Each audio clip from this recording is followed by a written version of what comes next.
แล้วก็ไม่เป็นเพื่อนไต่ถ้าไต่ไม่เล่นอ่ะ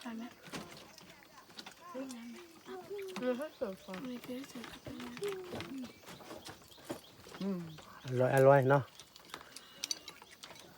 จะให้กินพรุ่งนี้ทุกคนไม่ต้องไปพี่จะไปกับมันแดกับพี่ลกแล้วก็พวกเราส่วนหนึ่งอยู่บ้านอีก2 คนมาเลี้ยงหมูโอเคไหม3 คนไม่ได้หรอครับ3 คนได้ เขาขี่มอเตอร์ไซค์มาเลยใช่ครับโอ้ยนี่แว้นอ่ะนี่เป็นเด็กแว้นเหมือนมันแดเมื่อเช้ามันแดบอกว่าตรงวัยรุ่นอ่ะมันได้ขับมอเตอร์ไซค์อ่ะขับเร็วไม่เร็วนี่นอนเลยนะนอนที่ถนนเลยรู้ตัวทีนี้โอ้เข้าไปในป่าแล้วอ่ะก็คือมอเตอร์ไซค์ล้มไงโค้งแบบโค้งจนนอนเลยอ่ะนี่มันแดดตรงวัยรุ่นอ่ะของที่เชียงดาวอ่ะนอนที่ถนนเลยเอารู้ตัวทีนึงเอามอเตอร์ไซค์ล้มนี่หนูไม่เคยนอนที่ถนนจะเป็นนั่งนั่งเลย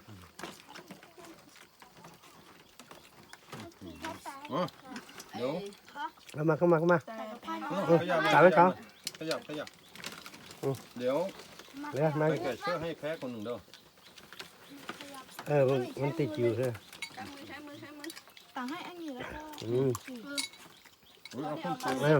เล่นอะไรตายเขาตอนนี้ขยับมาหม้อมีอยู่ไหมช่วยไม่พออันนี้ไม่อยากมันนี่เราเขาจะเยอะแล้วว่าเลยก็อย่าเอาว่ามีร้อยไม่อยากช่วยมาเอาช่วยไปตัดสายให้เขาเลยใบไม้ไม่กินเอามาให้พี่วินใบไม้อร่อย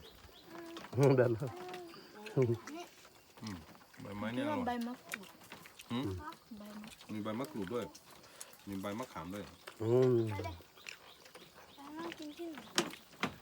ไหนก็ได้กิน2 คนไปนะต่อให้เยอะมากไม่เคยเลยก็ดูเข้าสิต่อให้แบบ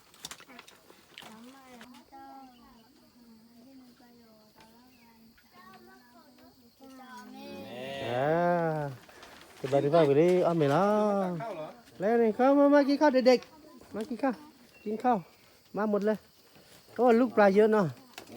ไม่ผมใช้ไม่ได้ฮะไม่เป็นไรฮะเอาเลยใช้เลยมีอะไรกินบ้างหมูป่ากระติกน่าเอาออกอ่ะอันนี้ก็ยังมีหม้อหนึ่งมานั่งนี่กินข้าวนั่งเด็กที่อันนี้หาหรือยังไปแล้ว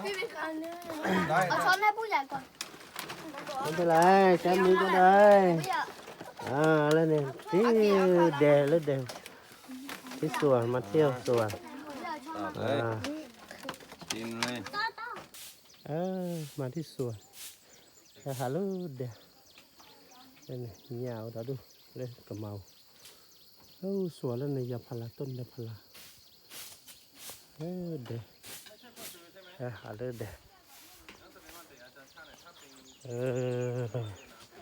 นี่แหละชอโทษทอฮัลโหลเดเอาวิ่ง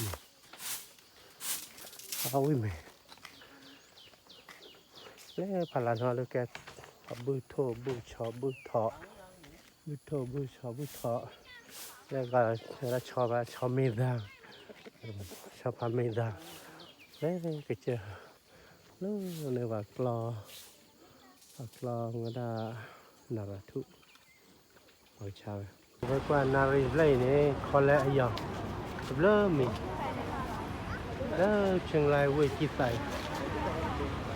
คอลเลอายองเตาคอลเลอายองเขาใช้วงใหญ่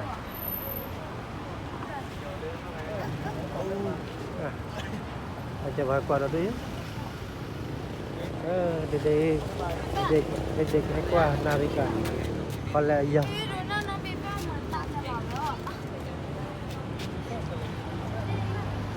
เชียงรายเว้ยเชียงราย